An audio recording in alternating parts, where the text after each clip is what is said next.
Bismillahirrahmanirrahim. Assalamualaikum warahmatullahi wabarakatuh. Alhamdulillah. Alhamdulillahillazi an'ama alaina bi ni'matil iman wal islam. Asyhadu an la ilaha illallah wahdahu la syarikalah wa asyhadu anna Muhammadan abduhu wa rasuluhu la nabiyya wa la rasula ba'dah. Allahumma shalli ala sayyidina Muhammad wa ala alihi wa sahbihi ajma'in. Amma ba'du. Sahabat generasi berakhlak dimanapun Anda berada, pada video kali ini saya ingin sedikit memberikan kritikan dan juga teguran kepada umat Islam dimanapun Anda berada. Tapi sebelum saya lanjut, jangan lupa klik tombol subscribe, like, share, dan komen, dan juga nyalakan tombol notifikasi untuk mendapatkan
Jadi pada video kali ini saya ingin senantiasa memberikan peringatan dan juga kritikan kepada umat Islam.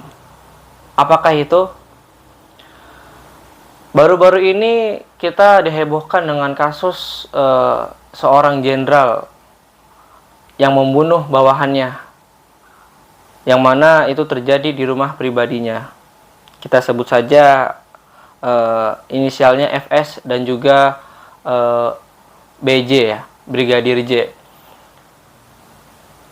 Kita kaget dan kita heran gitu, kenapa ada seorang jenderal, seorang atasan itu membunuh bawahannya dengan alih-alih perselingkuhan, alih-alih pelecehan seksual dan lain sebagainya. Oke lah, kita atau saya tidak ingin membahas lebih jauh soal itu karena itu adalah ranahnya kepolisian, ranahnya hukum, dan saya tidak bisa dan tidak mengerti seluruhnya apa dari hasil persidangan tersebut.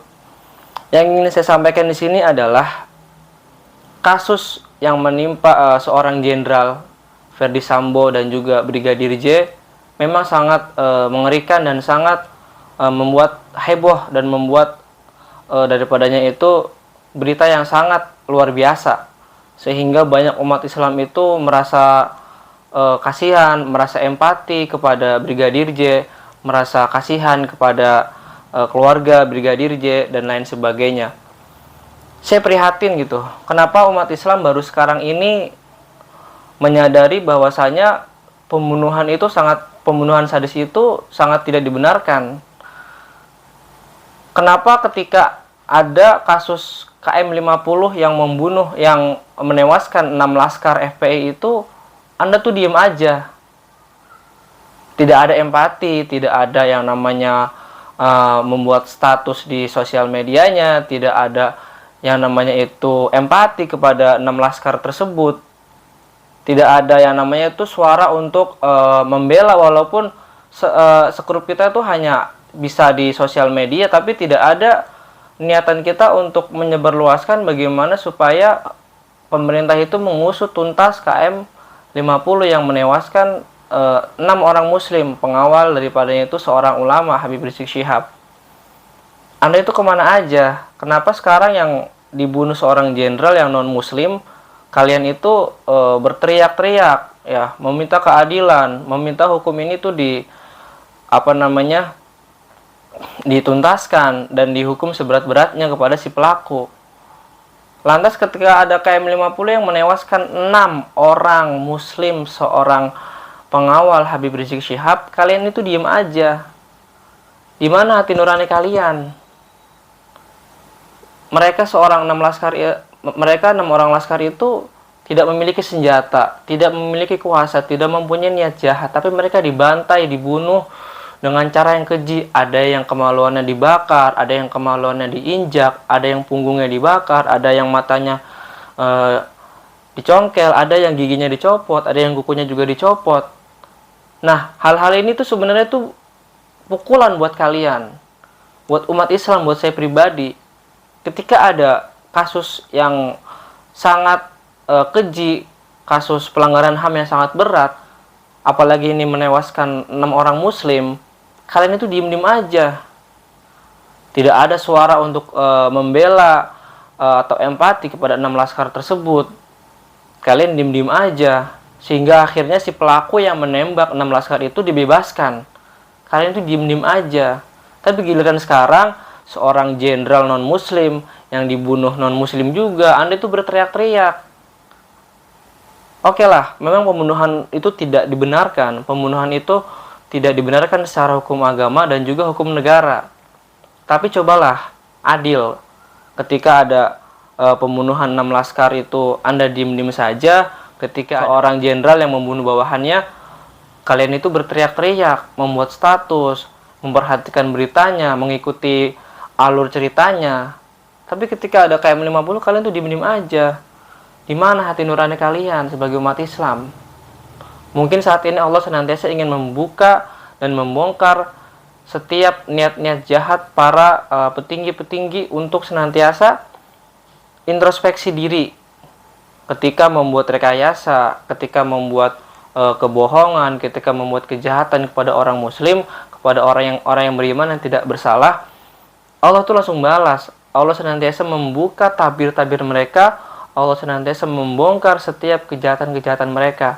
Dan juga teguran buat umat Islam. Kenapa kok ketika ada kasus saat ini, kalian itu berteriak-teriak? Dan ketika kasus KM50 yang terjadi tahun 2020, kalian itu diem-diem aja. Pesan saya adalah, mari sama-sama kita gaungkan untuk senantiasa pemerintah dan juga aparat hukum membongkar kembali, membuka kembali kasus KM50 yang sangat janggal ini.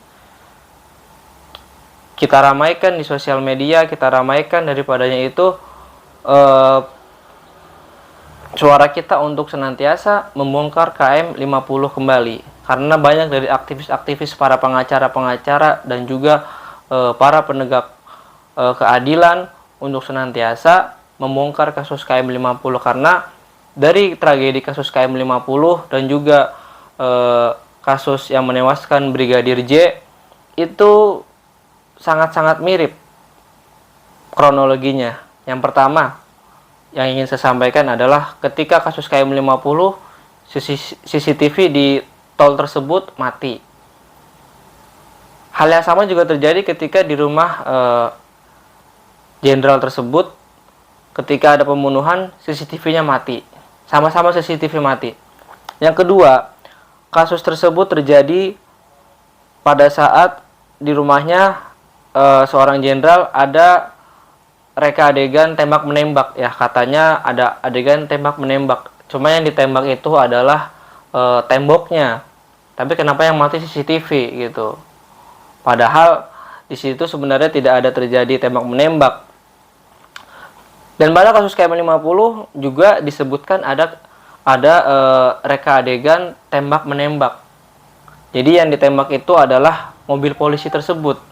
Seperti ada tembakan dari 6 laskar yang tewas dibunuh. Jadi sama-sama ada tembak menembak nih. Di KM50 ada tembak menembak yang menembak mobil, dan juga di kasus Ferdy Sambo ini ada tembak menembak di tembok. Lalu yang ketiga, pembunuhannya sama-sama sadis. Menurut otopsi yang terjadi di KM50, banyak sekali penyiksaan yang ada di tubuh 6 laskar FPI. Dan juga pada kasus Brigadir J juga terdapat luka-luka sadis yang tidak wajar yang ada di tubuh Brigadir J. Dan semuanya hampir sama.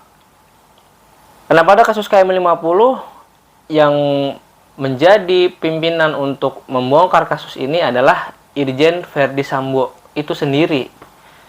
Dan akhirnya pada kasus vonis pada para pelaku tersebut divonis bebas. naudzubillah summa naudzubillah. Kok bisa gitu?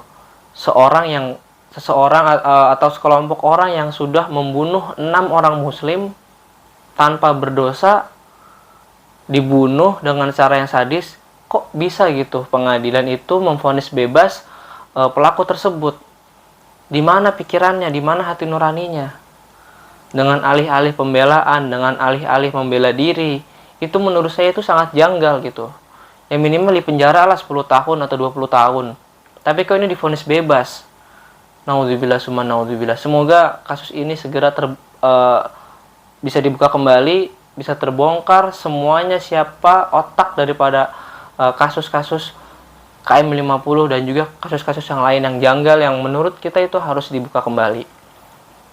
Jadi kesimpulannya adalah yuk sama-sama kita tegakkan keadilan.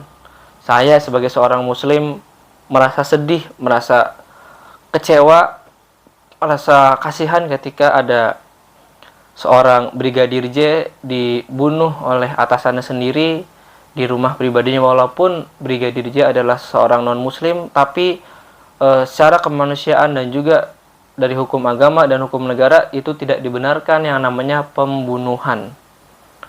Apalagi ketika ada tragedi kasus KM 50. Saya sebagai seorang muslim sangat sedih dan sangat kecewa. Apalagi terlebih ketika pelaku tersebut dibebaskan.